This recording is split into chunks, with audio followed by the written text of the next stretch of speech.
সল্টলেকের পর এবার শিলিগুড়ি ভাঙা হলো বিশ্ব বাংলার লোগো। আপনারা জানেন এর আগে সল্টলেকে ভাঙা হয়েছিল বিশ্ব বাংলার লোগো, এবার শিলিগুড়িতে ভাঙা হলো বিশ্ব বাংলার লোগো। দার্জিলিং মোড়ে ভাঙা হলো বিশ্ব বাংলার লোগো। যে ছবি আপনাদের দেখানো হচ্ছে, দুটি ছবি আপনাদের পাশাপাশি দেখানো হচ্ছে। একটি আমরা জানি যে 23 তারিখ যুব ভারতীতে বিশ্ব বাংলার লোগো ভেঙে ফেলা হয়, এবার দার্জিলিং মোড়ে সেখানেও কিন্তু বিশ্ব বাংলার লোগো ভেঙে ফেলা হয়। দুটি ছবি পাশাপাশি আপনারা দেখতে পাচ্ছেন, একটি সল্টলেক 23 তারিখে ভাঙা হয় বিশ্ব বাংলার লোগো, অন্যটি দার্জিলিং মোড়, সেখানেও কিন্তু বিশ্ব বাংলার লোগো ভেঙে ফেলা হচ্ছে। সেই ছবি আপনারা দেখতে পাচ্ছেন।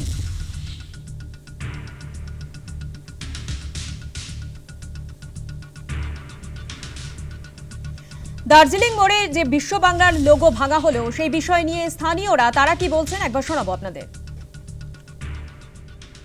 যদি সরকারের অর্ডার আসছে তাহলে মানতেই হবে। হ্যাঁ, এটা বানিয়েছিল কারা? কর্পোরেশনই? হ্যাঁ, কর্পোরেশনই বানিয়েছিল। এটা শিলিগুড়ি মিউনিসিপ্যাল কর্পোরেশন। এখন ভাঙা যাচ্ছে সেটা তো আমি দেখছি নিজের চোখে। এটাই আর কি। পুরসভারই অর্ডার হয়েছে। শুনুন, পুরসভা কোনোদিনও নিজের ইচ্ছায় তো কাজ করে না। সরকার যদি নোটিশ পাঠিয়েছে তাহলে নিশ্চয়ই পুরসভা অর্ডার মানতেই হবে, সেই হিসাবেই হচ্ছে। তো একা দেখা যায় না, সবার স্বপ্নই একসাথে থাকে। তো আমার যদি নিজের যদি কোশ্চেন করেন তাহলে আমি বলতে চাই, একটা তো এইটা তো একটা সৌন্দর্য, একটা স্মারক ছিল। সেটা যদি থাকতো তাহলে কোনো ছিল না, শিলিগুড়ির সৌন্দর্য ছিল।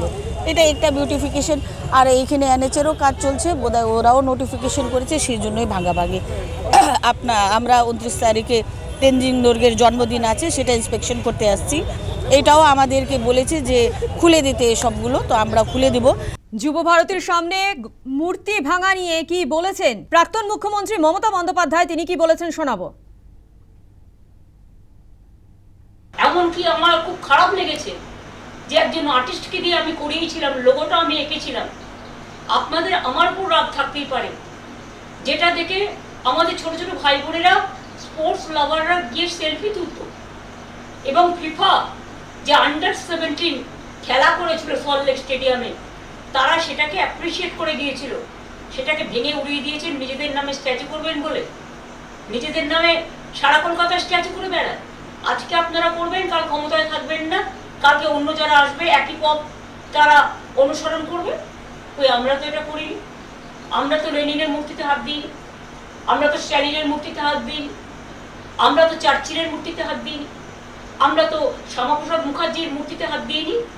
যদিও আমরা জানি যে তারা বিভিন্ন বিরোধী দল বিলংস করে, তা সত্ত্বেও তার কারণ এটা যার যার নিজস্ব আদর্শ, নীতি বা রুচির উপর নির্ভর করে।